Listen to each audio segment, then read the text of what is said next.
మనకి రైతులలోని రకాలు, వారు సాగు చేసే భూమి గురించి మనకి ఇక్కడ ఇవ్వడం జరిగింది. మనకు 5 రకాలైన రైతులుంటారు ఇక్కడ. వాళ్ళు ఉపాంత రైతులు. వీళ్ళు 2.5 ఎకరాల వరకి భూమిని కలిగి ఉంటారు. చిన్నకారు రైతులైతే 2.6 ఎకరాల నుంచి 5 ఎకరాల వరకు ఉంటారు. సన్నకారు రైతులు 5.1 నుంచి 10 ఎకరాల వరకు భూమిని కలిగి ఉంటారు. మధ్య తరహా రైతులైతే 10.1 నుంచి 25 ఎకరాల వరకు భూమిని కలిగి ఉంటారు.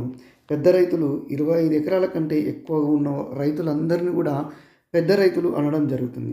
అయితే మనకి ఇక్కడ క్వశ్చన్ వచ్చేది ఏంటంటే, ఏ రైతులు ఎంత భూమిని కలిగి ఉంటారనేది ఒకటి క్వశ్చన్.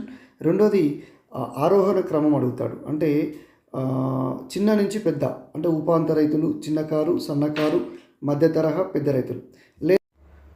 లేదా అవరోహణ క్రమం అడుగుతాడు.